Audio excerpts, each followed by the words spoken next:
The moon is a slaughterhouse for souls. Get ready for this. This is the third in a series of videos intended to shed light on the origin, nature, and purpose of the moon. In previous videos, I discussed the moon exuding its mystique, being a succubus, and serving to turn our souls into an energy source for archons. I also discussed the processes through which this transference of energy occurs. In this video, I will take a closer look at the forces behind the reincarnation process and discuss how they operate. So let's begin by revisiting archons. Archons are parasitic, non-physical beings that derive their energy from human souls. They are akin to demons and they vibrate at a very low frequency. Our fear nourishes them. It incentivizes their sustained presence in our realities and in this physical earth realm. Because archons vibrate at a very low frequency and thrive in the presence of souls with low vibratory consciousness, there are a few things about them we should consider. First, they lack complexity and creativity in their thought processes. Think of it this way. If their host is taught how to cook, their host will follow recipes. If their host is taught how to sing, their host will sing songs written by others. You get the picture? Second, their ability to exist is completely driven by this innate impetus to nourish themselves with energies derived from human souls. Hence, their actions, activities, and pleasure centers are focused on getting this nourishment.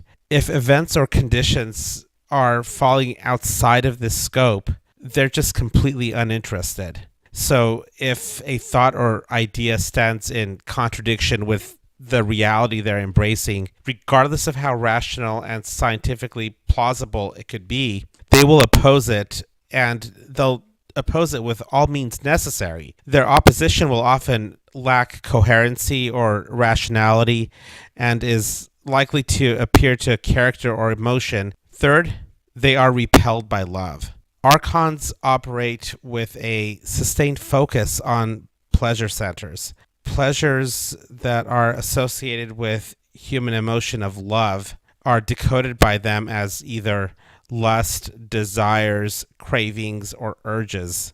The love that is felt so deeply in the awake human heart does not resonate with them.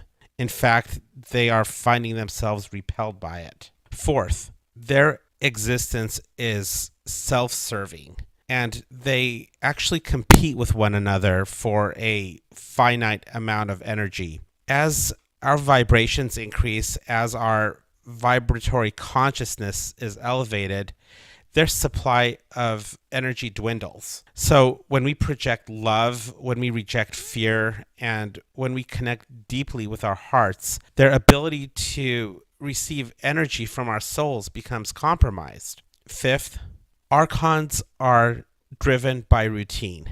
The interruption of routine delivers a devastating blow to their stability. Since they lack complexity in their thinking, they also lack the ability to adapt to situations that are not familiar to them. Sixth, they harbor this unrelenting desire to operate in sterile environments. The antithesis of sterility, such as a probiotic or a septic environment, completely repels them. Our immunity to pathogens is essentially supported by our exposure to the fauna and flora of the environment that we exist in. And when we're removed from that fauna and flora, our ability to develop immunity becomes compromised. And when one has a compromised immune system, they are weakened and they're rendered more vulnerable to the influence of archons. Seventh, archons fear the sun. It is no accident that medical practitioners are consistently labeling the sun in a negative light. They're characterizing it as having the ability to cause skin cancer, retinal damage, and a plethora of conditions that completely disincentivize our exposure to the sun. The aggressive marketing force behind things like sunglasses and sunblock is a testament to this. And on the contrary, when we are given no incentives to avoid the moon and plenty of incentives to place ourselves in its presence and stare at it and be enchanted by it, that should pose a red flag. Now that I've spent a few moments discussing the characteristics of archons, let's revert to the moon. The moon is a pivotal component in the energy cycle of archons. Archons inhabit the moon and function to convince souls of the departed to walk toward the tunnel of light. It is critical to their existence that they have a high success rate in the recycling of souls, because the souls they lead to the tunnel of light are serving as the foundation for their energy. This seems to be a pretty bad deal for the souls of the departed. After this tremendous life journey, the soul is met with an avatar of a being that aims to convince the soul to walk through this tunnel of light, have its memory erased, return to the physical earth realm and be subjected to fear, repression, servitude, and under conditions that had deteriorated from their past incarnation. And to know that the only impetus for the return journey to the physical earth realm is rooted in serving as an energy source for archons that inhabit the physical earth realm. We can view the moon as a slaughterhouse for our souls. Let me put it into perspective.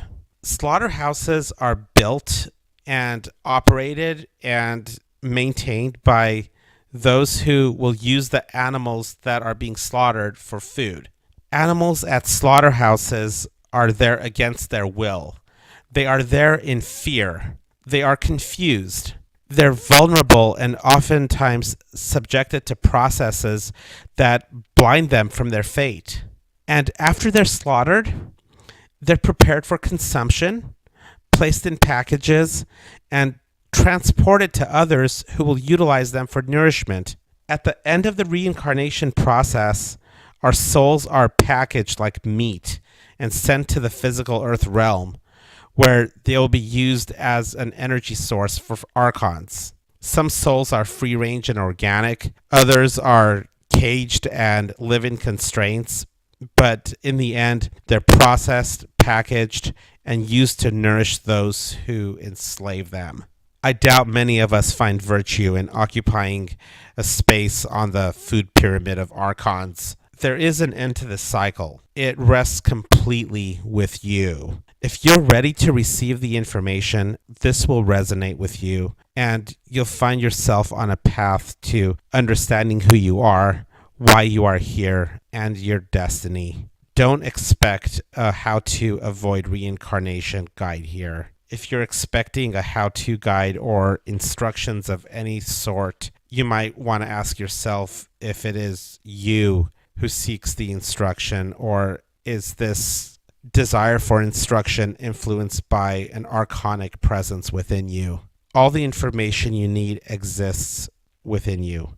It's your prerogative to unlock it and make it palatable and relevant to you. The sun is a guide and the bridge to your higher self. Use it, embrace it, and resonate with its energy. That's all for now. Be well, sun gaze, and reject fear.